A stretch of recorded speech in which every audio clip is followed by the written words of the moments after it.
BLTV, bringing community events home to you.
Who says crafting is a dying art? I'm finding crafters all over the Middle Tennessee area who make unique items that'll be passed down for generations to come.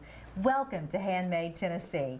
I'm Kimberly Vance with my special guest today, Michael Neal. Thank you so much for coming Good today, to be Michael. here. Thank you. Well, we're going to be tie-dyeing today. This is something that is so much fun. I've been looking so forward to getting to do this. I know nothing about tie-dyeing, which we were talking about our generation, and it's kind of a dying art that's sort of resurfacing. It is. Because I know now at some of the stores and stuff you can find tie-dyeing kits and things like that, so that's quite a surprise. It is. How did you get interested in tie-dyeing? Is it something you've always done? No, I got into it about 5 years ago at church camp. Oh, I actually neat. got up at the craft house where we have a couple of fine ladies that are very crafty in their works, and they got me into doing it. I got to watching them tie-dye, and I took up with it. I liked the tying part of it and seeing how the patterns come out. Oh, so that's why I neat. got to. And then didn't you say that they kind of left you with it? Oh, yes. After I So you learned it, I inherited took it over. Yeah, no, they can't tie-dye without me. Did you see a plot there when you started? Maybe. Oh, that's fun. Well, something that I did not realize is that there are so many techniques to get the look that you want. Yes, ma'am. That is so fun. I didn't know that. All right, now tell us, if we're going to start tie-dyeing, is this something that we need to have a shop to do, or is it something we can do at home? We do it on the porch at camp. Oh, wow. You can do it outside's the best because it's messy. But anywhere you've got a flat surface and you can set up your stuff is fine. So if you're needing your counters redecorated, do it inside. Yeah. Otherwise, don't. Right? Counters and floors, yeah, that'd be Now, we put a, you just brought us just a regular plastic. thin plastic tablecloth. Now, how about newspaper? It would work as long as you put it thick enough. Okay. Would it possibly, It might come up with the moisture, but we found that the plastic's fine because it doesn't transact with the dyes or the shirts. We may have just invented something new, though, the newspaper tie-dye. That May could have to be. look into that. All right. Now, to get started, like you said, you've put the plastic or you know, whatever surface you want to work on. All right, then what other tools do we need? Well, you need your dyes. Okay. They sell a wide range of colors, style with it. And one thing about it with the dyes, when you're mixing them, you can make them actually darker or lighter than what they're called for by how much dye you add to the water. Okay. But get your colors picked out that you want that, and you do need some salt to mix in with the dye. The dyes say to mix the salt in. It helps with the color to the cotton. Oh, okay. And are the instructions for the salt There on the is. dyes? It is on the dyes. Okay.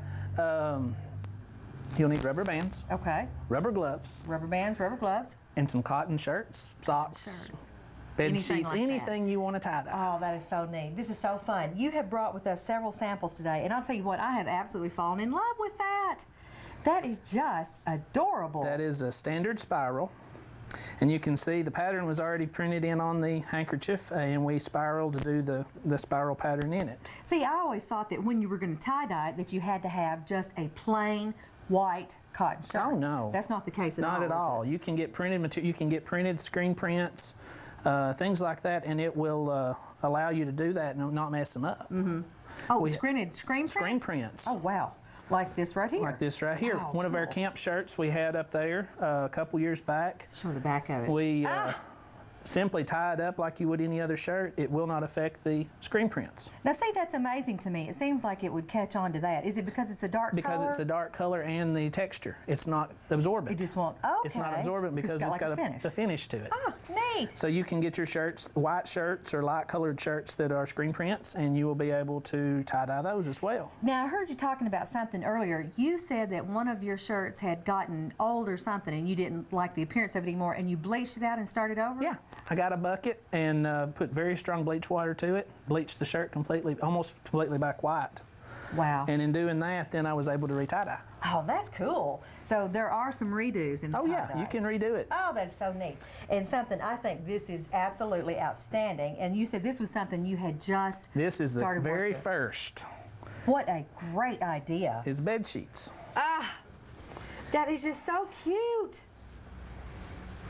Look at that, a bed sheet. I'm telling you what, our children, makes such a cute room. Well, we were talking, and me and one of the ladies, when I said something about bed sheets, she said that'd be great for camp sheets. Said that way you know your sheets and you're not getting them mixed up with others. That is a great idea. And if you weren't so ambitious as to do a sheet, Pillowcases. Your pillowcases. Oh, I just love that. And so you're going to tell us about the different technique and how you get the different colors. We'll go over the and stuff. different patterns here because there's all different knots to make stuff show up the way we want. Now this one, I thought this was really great. This absolutely amazed me. Tell us about this. What we done was cut a stencil. Miss Tanya, in all her craftiness, had a Cricut machine, and she decided was going to try something new. So we cut out the question mark. So let's try this on a shirt. So we spray painted the question mark on the shirt prior to doing the tie-dye, and then let it dry. And when it was dried, we tied it up and made the tie-dye. Boy, it seems like you could do letters or anything. You can do lettering. And you just use standard spray paint. We're in a craft house. We didn't have everything access to a store on top of the mountains, so we used what we had, and it worked. It worked wonderfully. Oh, that is so neat. That is just something else. And then this I thought was cute. And of course, the little girls in our studio today have been having a fit over those. So you make sure when you pack up that you've got that with you. I better make sure my sister-in-law will get me. It's just a standard white bag you get at the dollar stores or Hobby Lobby, places like that. We tied it up and dyed it, just like you would like I say, any kind of material. That's a stiff, coarse material. It's not like a t-shirt, but as long as it will absorb the dye. So it doesn't necessarily have to be cotton, but it has to be It needs to be more of an absorbent. Okay. Yeah, the rayon, some of your synthetics aren't as good to tie-dye. Yeah, but is this like a canvas? It's a canvas type, Cottony canvas, most likely. Cute. Now, see, I also thought that only shirts could be tie-dyed. Well, I tell you what, you have really expanded our horizons there on that. Absolutely adorable. All right, will you show us some of the techniques now? Yes. All right. This one, I thought this was so cool too. All the different patterns. This you called a... It's a stripes. It's a vertical stripe. And you folded that. That is something else. All right, show us what you got here. All right. I'm going to put my apron on, which, by the way, is also one that you did. That is so cute. We could really add a lot of color to our lives. Oh, yeah, and the thing is with tie-dye, you can't mess it up. You say, well, I messed that one up, I don't like it, somebody else will love it. Yeah. That's the cool thing about it. There's never a bad one, it's just somebody else's taste. To do the vertical, like you just showed, all you got to do is we want to flip the sleeves in first, lay them flat. And what's the purpose of that? It's to make the pattern work out. Okay, so it's all in the same fold. And then you're going to fold the neck down. So what you've done essentially is made a square. All right. You want to turn it long ways. And it does. The neck and everything on this one matches it perfectly. It matches perfect. Oh, okay. And then we're going to do a fan fold. Is that like an accordion fold as well? Accordion.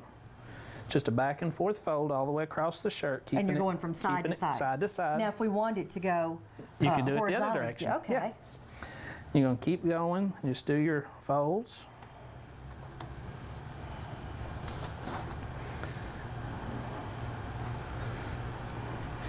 And then, to get that pattern, we're going to roll. Now, why do you roll it?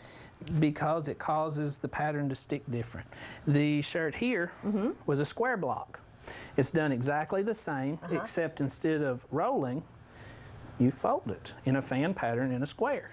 Oh! And it'll cause the cross lines in the shirt instead of just verticals. Oh, that makes sense. So it's all in the fold. Everything does the folds. The folds make the pattern. And I have kids all the time at camp. They'll be, look, some of the little girls, oh, we're best friends, we want matching shirts. They'll say, I'll try my best. And that's all I can give you. Because each one is individual. You can sit here and the same person tie up 20 shirts, and you won't get 20 shirts that match. Wow. Okay, now you're putting a rubber band to hold it, around it obviously. tight. Put your rubber bands on to hold it to form. Now, won't that leave a mark in your shirt? It can. Which also adds to it. Which adds to them. The shirts, some of these, you see the streak lines. Oh, wow. Those are actually rubber band marks. Oh, I love that. I didn't know how you had gotten that in there. But as long as it will hold, that's enough. Okay. You can overdo the rubber bands just like you can underdo them. But as long as your shirt will hold form, you're in good shape. All right. All right, let's look at another pattern. About the big spiral right here behind you, the big green and pink. Yes. Very simple pattern. You want to lay your shirt. I'm interested too how you're going to get the multicolors on there. That comes in the dipping. Ooh. The shirt, this is the one I do the most at camp. The kids love it because it's a simple pattern. I love it because it's easy to do. All you do is lay the shirt completely flat, find the center. Okay. Go right off the collar, right down to the middle. All right. Find the center and take your fingers and you start twisting like a cinnamon roll. Oh. I love all your references. Cinnamon rolls, fudge. I don't like to eat it all. But you keep spinning on it and you want to make it keep laying. You don't want these folds to get too big. It'll cause great big streaking in the shirt, which you may like. But you can get it to the shape and then you start banding.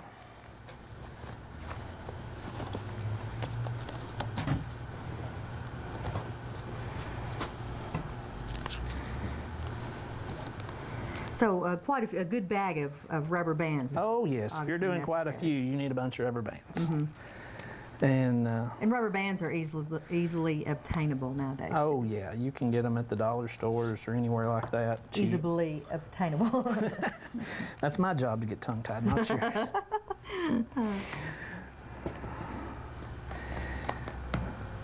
That does also seem like it would make a neat. The rubber bands would make a neat. They can, and sometimes you don't even see them. Depending on the way the dies take, sometimes you don't even see a rubber band mark. And then maybe how tight the rubber band is. The tightness, yeah, the tightness can affect it. There's your spiral. And that does look like a cinnamon roll. All right, now what? So we've got the spiral, we've got the accordion fold, or the... There is one they call the multi, which is one like I've got. It's a multi-spiral. I love that. What you do there is you want to lay the shirt out just like we did with the big one, but you want to find up here in the corner, and you start twisting here. And that is where your spirals will be, wherever twist. That center twist is the center twist of the spiral. Okay. So if you don't want it in a specific spot on your shirt, don't pinch it there to twist. Now, could you make smaller ones as well? I've got one here that we use 4. Oh, I love that. That's 4 spirals. So cute. And what it does, it makes legs when you're tie-dyeing. So you can dip the different legs, the different colors to get your patterns. Oh, so would you band that then? At the, you band each one. On this one, we're going to spin it this way. And you want to come down here, and you can spin a secondary and run them together. And you can band the whole dude that way, and you'll get a double spiral. Yeah. Oh, cool. It'll cause a double spiral. At least I'll get you some rubber bands out. I won't try to help you too much. Well, isn't that something? So it is absolutely all in the fold. It is in the folds. See, when I had heard people talking about it before in the past, they just said, you just grab your shirt and you put some rubber bands on it and you're done. There is a technique, actually, that you use your thumb and rubber bands is all you need. It causes bubble effect, like this one. Your thumb? Now, how does that work? All right. Next. To do it, and it's the time-consuming, and I dislike because it's time-consuming. But what you do is take your finger or thumb, cause a divot. Oh! You band it off.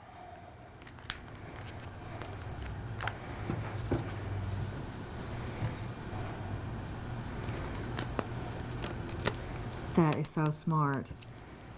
There is absolutely no end, No end. to what all could be done. The pattern is as far as your brain will let you do. Well, I'm thinking now about taking the covers off of my couch. Tie-dye couch. I'll let you know how that comes out. Might be cool. But anyway, you go through the whole shirt just knotting that way. You can, to get these odd colors, you dip just the tips in one color and the shirt different. So how would you do that? You would just dip the tip and then turn it over and put the shirt? Yeah. Or? Oh, wow. That's what we'll get into in a few minutes. When we get these tied up, we'll talk about how to dip them, because that's the other part to get your colors to come out the way you want them. Absolutely amazing.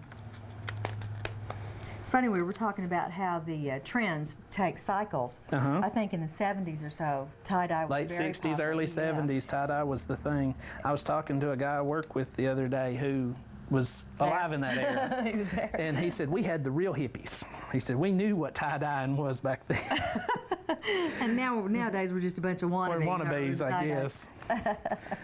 But anyway, you can go through the whole shirt, however many knots you want in it that way. Now, will you band this, or is it like you this? You can band it just like that, or you can spin, twist, fold, any way you want to do them. There's no wrong tie-dye. Wow. All right, let's get to dipping. What do you say? I'm anxious to find out about that.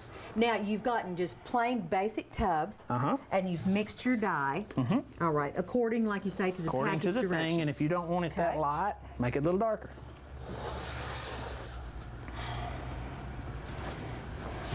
So you can basically kind of come out, it's just like food coloring, sort of, right? To a point, yes. Okay. Be like doing a cake. All right.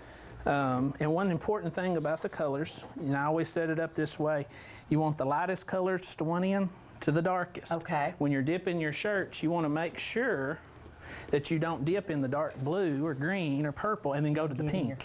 All right. Because that'll discolor your pink. That makes perfect sense. And this is an important part. All right. Thank you. Glove up. You need some gloves. All right. Because you will end up colored. And wear clothing that is either tie-dyed or that you don't care is too tie-dye. All right. Or that you're planning to tie-dye. Planning or not planning, you may end up tie-dyeing whatever you're wearing. And these gloves, do you just buy them by the box? You can buy the box of them at the store. They're just regular gloves like they would wear with medical or with baby care. So if you have a doctor in the family, have them bring home a box of gloves. Tell them bring home a box of gloves and you're good. Okay. Okay. Now we do need to add some salt. Okay. Now why is that? The salt, the thing calls for salt, the dyes do, because it helps to adhere the color to the material. Okay. And it's not a lot, just a little bit. So you're just sprinkling salt down in there? Sprinkling some salt. And we need to stir. Oh. To keep your colors, to get your consistency. That makes sense. It doesn't hurt to stir them up. So the dye doesn't sink in the bottom. Like Kool-Aid. Like Kool-Aid. Right. You want to make sure your color is where the color needs to be. Okay, as far as dipping, like you were saying, 2 colors. How you do it? The big spirals are easy. Okay. What you need to do is you take your shirt. Okay. You're going to dip. And you're actually just sitting that Just sitting the shirt down into the tub. And you're mashing it down at the bottom. Well, what I'm doing is rocking to get it on further up on the shirt. Ah! You can, we use the big tubs. You can use small tubs. You can use little buckets, whatever you want to use at home. We use the big tubs at camp because we do a bunch of shirts. Yeah. Now, it seems to me you could even use a smaller, like if you had a dish. Anything big enough to get your shirts down in comfortably. Oh, wow. You can do. All right. All right, we've got an orange. Let's see. Let's go ahead and put some red in that. Now, the catch to doing a 2-color, you want to do about half and half. Okay. But you can do a 3-color. Oh. Now, does it matter if the 2 colors touch, or do you want to try and not touch them? If they do touch, you'll get the fun art fact of what color 2 colors make another color. School project. Yeah, you get your school projects covered that way. And now, do you always squeeze it out? Is that just a good idea? I try to keep the excess, because you're going to drip it everywhere if you don't. Okay. That's another reason to be outside. Yeah. All right. Now this is, we'll get our 3rd color, and we're going to cross colors here, so that's going to add some different textures to it. And then one of my old tricks that I picked up at camp to make the middles, it adds you a totally another pattern. Where you see the white center, you can take your hand. Oh, wow. Oh, how how cute. and fill the center in. It's not going to be a dark color. It'll stay light, but it'll give you purple in the middle that way. Cute. And you are, as it goes, you got a little bit there, so that just adds more character to the shirt. Even, I mean, splashes, splotches, anything just adds different textures, character. Now, if you didn't want to splash it, you could get probably a dipper. Dipper. Squeeze, it's like a turkey baster or something, and squeeze it on there. There's actually other techniques than dipping that they have that are simply taking like turkey basters or Gatorade bottles, the squirt top bottles. Yes. Putting your dye in them and actually just squirting to the shirts. Oh, that's a good idea. You're going to use a lot of dye. Yes, I'd say so. Because it's going to run through and stuff. But now that we've got it dyed, we need to let it sit. All right. Best idea is let it set for 6 to 8 hours or overnight. All right. Because it gives the dyes time to adhere to the material and stick with it. Now, what if we did undo this right now? Would it pretty much fade and just kind of? No, it'll have to be rinsed, but you need to let it dry. Okay. We have hung them up before wet that way. They tend to bleed a little more, which will cause your shirts, instead of having the bright whites to them, they'll get more, either the red or the blue may bleed into it. Okay. And on this particular shirt here, did you just leave that white? It was in the folds. That's the folds. That's your magic of the fold. I love that. I like them all. I like all of them. I think they're really so, and I love this splashy. They're just so pretty. So nice, all of them. That right there is another pattern. What it is, we actually fold the shirt completely in half and then done the spirals to get your spiral pattern on there. So you fold it in half and then did the, oh, that's neat. All right. Now, any of these, they can be done 100 different ways. Whatever colors you want, you can roll them. Okay. You can set them this way, and it'll cause different patterns. We actually had one that was rolled like this that we done, and they dipped half of it in one color and half in the other, and I said, well, that'll be a front one color and back the other. Not the case. It had stripes of both colors because of the way the shirt folds. Ooh. So it can really be a neat deal, and like we talked about, a science project to figure out what kind of patterns you're going to get. And what colors. There's some things that say to leave them 10, 15 minutes in the dye. We've never had a reason to. We're speed at camp because we do so many, but my shirts have been fine. You can't see the difference really in leaving And the them. longer you leave it too, and some of the dyes, the darker the colors will get. So let's do that one purple. Purple? Yeah, I like that purple. That's pretty. So, oh, that is so neat. And see if that's too light for your likings. Dip it some more. Dip it some more. So the longer you leave it, the longer deeper to the leave color. it, and if you can stir your colors up with your shirt, and see how much darker. Oh yeah. And you can keep getting it darker, and it'll get to the point that's as dark as the color will get it. Okay. And if it's not dark enough, add some more of your dye. There you go. What a great idea. Oh, that's so cute. And now you have to let the shirt, you say, completely dry. They need to dry. Okay. It'll let them, so they'll still may be damp. They still actually could be damp, but it'll help them to let them sit there longer. Okay. And then you rinse it out. You want to rinse it out. We use the big sinks up there at camp. You can use your garden hose. Okay. Just don't turn it up real high. Just sit there, kind of like a kitchen sink amount of water, and rinse the shirt. You can untie it and be rinsing it. And you don't want to do it in your washing machine first because then everything you own will be tie-dyed. If your machine's not already. There you go. Okay. Now, what are we going Let's to do on this one? Let's see. Let's go in the pink. Ooh. So that's, like I said, our lightest color, so we'll put it on the far side so we know not to. That's right, I had forgotten you said that. Do your lightest colors first. So you always want to start, and if you set your stuff up in a pattern, that way you don't forget. That's a good idea. You just know you always got to go in that sequence, whichever way you're running. Let's see. And some orange. Yes. I like orange. It's a good Tennessee color of orange. It is. And it's a great tie-dye color. It's a bright color. It's not really one of the dulls. It doesn't. It's a happy color. Yeah, very happy color. And tie-dye too, you always associate with the oranges and greens and more your primary standards. colors. Yeah. All right, you're doing that one just a pinch to the side. Yeah. What you're doing, you can adjust how much of each color goes on by the way you dip. And that's how you can see how much white we're leaving. White. And that would leave a lot of white in the shirt because. Now, would that be in the center or okay? You see here, this was our double spiral that we worked on, and there's one spiral and there's your other. So we're looking, one spiral is pretty well going to be pink. Wow. And one will be more of the green. A little more green on that. I don't like leaving that much white because your white's in your folds too. You'll get one that's off. And if you do want a lot of white, leave Just white leave here, and then you got white. You got extra white. Oh, that's neat. Now the fun one. The fun one. Let's dip that. All right. thing. Now the neat thing to this, like I was saying with the knots, Okay. you can take the knot and make the knot just stand by itself, and dip just the knot. Light color first.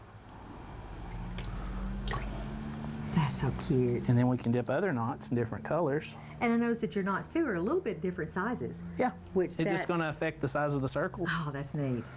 So neat. the What a thing- great That's idea. the thing with it. We can play with so many different colors and different texture to it because you're adding the different colors in different ways.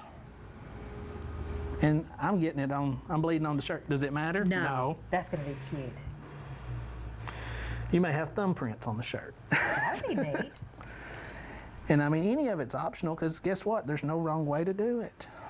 We That's can the play kind of with it. craft I love. There's no way to mess it up. Or a lot of times, the more you mess it up, the Better it looks to somebody else. oh, that's so fun. Now you're going to dip the whole shirt. Oh, See how much cool different is we're looking? that? Look at that. Oh, that's so neat. Let's dip this one in red. Now, how would you do the whole shirt? Is there any way at this point Mm-hmm. to do the rest of the shirt? What we can do is we can pull these sort of close, and you got to watch touching them because they're still wet. Okay. They're going to cross They'll bleed on colors. each other? All right. You just held it by the knots. I'm holding it by the and then knots, dipped it in dipping there. it in the dye, because whatever touches dye is what's going to get color. So if you hold your knots up, you're not going to cross your color in. That is so And you cute. see, even between the knots, it's got colored. So now tomorrow, by this time tomorrow, we'll have a whole new wardrobe prepared. Yeah. Oh, that's so neat. So when you get finished with all the dyeing, you let it completely dry, Let it and dry. then you rinse it out. Uh-huh. And then is it launderable then the next time? The or- best thing you want to do, and best advice I've heard on Mm-hmm. these, is you want to let them dry. After you rinse them out, dry them upright, loose, so they're not touching, because if Mm-hmm. Okay. you touch them, you're liable to get counteraction between the colors, even well, after you've rinsed After them. they dry. In doing that, you let it dry out, and they say leave them setting 2 weeks. You can wear them, but don't wash them. Okay. You'll hold them about 2 weeks and wash them then in salt and vinegar.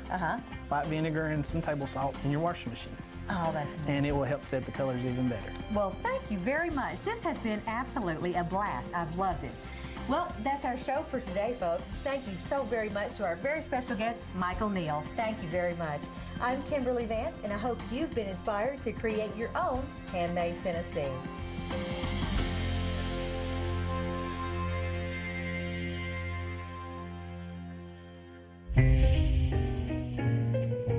If you enjoyed today's show, check us out on Facebook for other shows and information at www.facebook.com/HandmadeTennessee. You can also email us your comments or suggestions to handmadetn@bltv.net.